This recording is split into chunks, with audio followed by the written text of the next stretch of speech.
Herkese salam. Yeni HTML video dərsimizdən hər kəsi salamlayıram.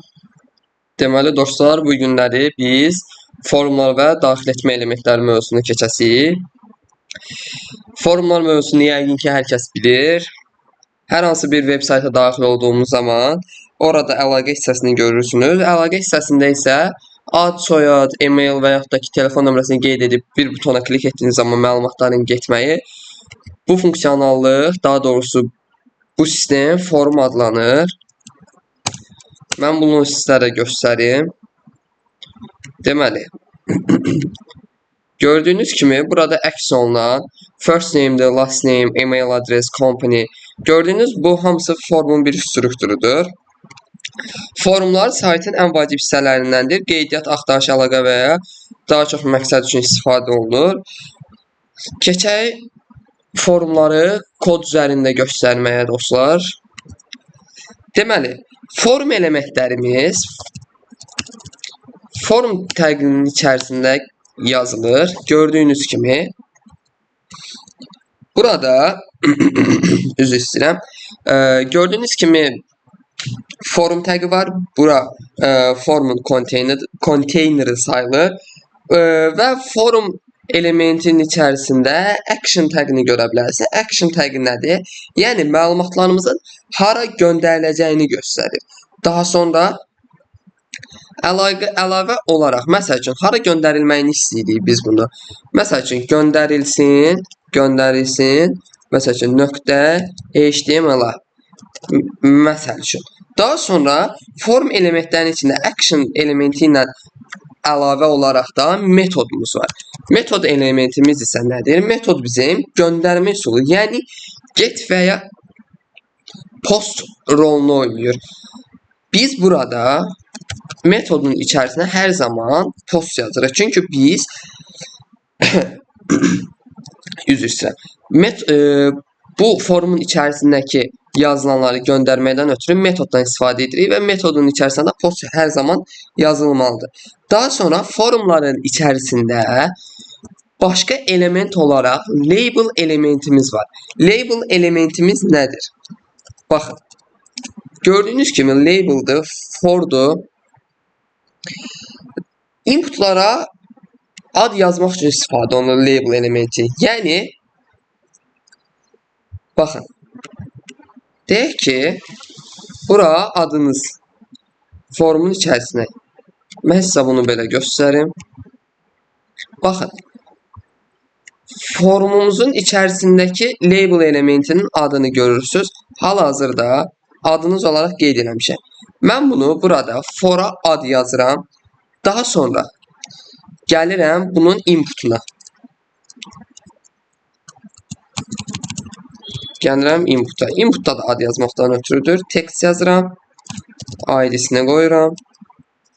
ID-si nə olacaqdır? Ad olacaqdır. Və name'i də ki, yenə ad olacaq. Bu formatda yazılır. Gördüyünüz kimi input elementi formlarda ən çox istifadə olunan elementlərdən biridir. Bunların əsas növlərindən biri type textdir. Yəni text qutusunu bildirir. Daha sonra type email var. Type email yəni bizim email qutumuzu bildirir. Type password. Type password nədir?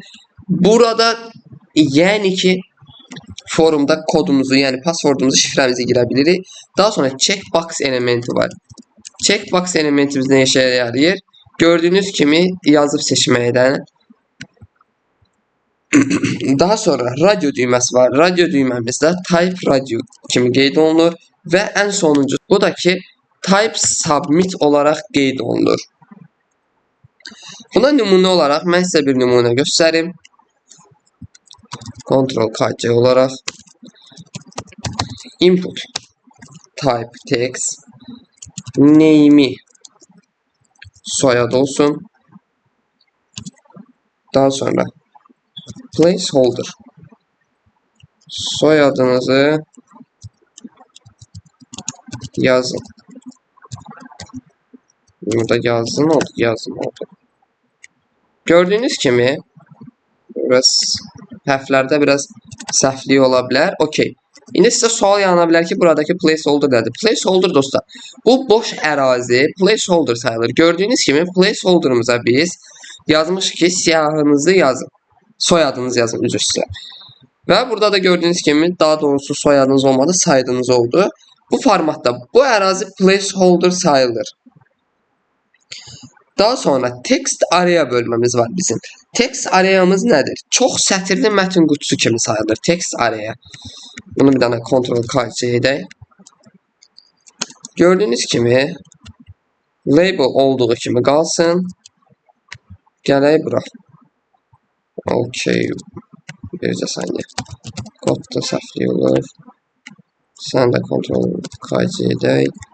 Okay. Olsun label'de. Forumda olsun mesaj. Burada yazaq mesajınız. Okay. Daha sonra gələk bura bir dənə bir qoyaq. Gələk text araya. Text araya da name'ini qoyaq ki mesaj. Sonra id'sini qoyaq. Yenidən mesaj və olsun sonuncusu rows. Rows olsun 4. Yani da columns olsun 40. Gördüğünüz kimi text araya bölməsi, yəni formlarda indi mən sizə bunu nümunə olaraq göstərim. Bircə saniyə burada. Aha, okey. Baxın. Bu şəkildəki mesaj bölməsi text araya sayılır. Yəni buranın içərisinə biz istədiyimiz mesajı yazırıq və aşağıda submit butonu vasitəsilə sabit edərək mesajımızı göndərə bilərik. Və bəzən text araya bölməmiz genişlənə bilir. Bunun səbəbi də nədir? Çünki içərisində yazdığımız mətnlərin həcmi böyük ola bilər. Bunun üçündəki həcmini böyüdə bilirik text arayanı. Daha sonra select və option elementlərimiz var. Select və option elementləri nə rolunu oynayır? Bunlar açılan siyahı rolunu oynayır. Məsəl üçün label'dır. Forna yazırıq ki, şəhər. Məsəl üçün qeyd edirik ki, şəhər seçin. Okay. Şəhər seçin yazırıq. Daha sonra gəlirik select bölməmizi seçirik. Yəni bunu da name'inə gəlirik yazırıq şəhər. id'sinə yazırıq şəhər. Okay. Daha sonra option elementimizi qeyd edirik. Hökmən option elementimizin value, yəni dəyərinə hansı şəhəri girdiyimizi qeyd etməliyik. Bura Bakı. Okay. Daha sonra bunu kopyalayırıq. Gəlirik. Okay. Dırnaqları bağlayırıq.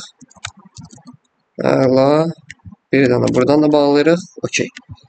Buradan yazırıq. Bakı, Gəncə. De olsun burada Sumqayıt. Sumqayıt. Burada yazırıq. Gəncə. Okay. İndi bunu Ctrl S edirik və gördüyünüz kimi select və option bölməmiz gəldi. Bu nə rolunu oynayır? Ola bilər ki, siz forumlarda hər hansı bir mətn seçmək istəyirsiniz. Yəni xidmət səhifəsinə daxil olmusunuz və xidmət səhifəsində hər hansı bir xidmət seçmək istəyirsiniz. Onu select option vasitəsilə seçirsiniz.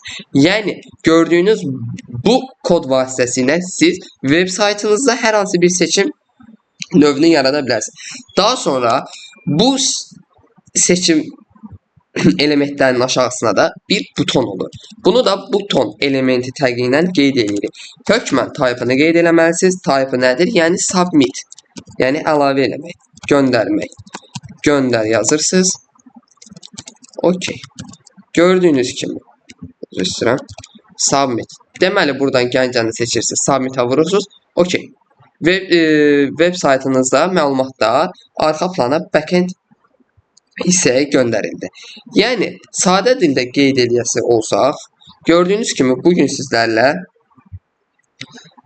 select option bir növ forum və siyahılar mövzusunu keçdik. Burada formlar forum təqinin içərisində qeyd olunur. Select optionlar isə gördüyünüz kimi select element yazılır və içərisində də option elementləri qeyd olunur. Deməli, İndi buna nümunə olaraq sizlər evdə nə edəcəksiniz? Evdə hər biriniz öz saytınız üçün belə bir əlaqə formu yaradırsınız. Bu forumda adınız, soyadınız, əlaqə nömrəniz və ünvan və seçmək istədiyiniz xidmət. Gördüyünüz kimi belə bir select option xidməti yaradırsınız. Onun üzərində praktika etməyi öyrənirsiniz. Və praktika etdikdən sonra şərhlərdə mənimlə fikirlərinizi bölüşməyinizi xahiş edirəm. Yəni kodlu yaza bildinizmi və yaxud da ki videoda qaranlıq qalan hər hansı bir hissə varmı? Belə bir hissələr olduqda mənimlə bölüşməyiniz mütləqdir. Çünki sizin dəstəyinizlə daha çox video çəkirəm və daha çox böyüməyə can atıram. Əgər sizlər də videonu bəyənirsə, videoya like atın və kanala abunə olmağı unutmayın. Gələn dərslərimizdə görüşmək ümidi ilə.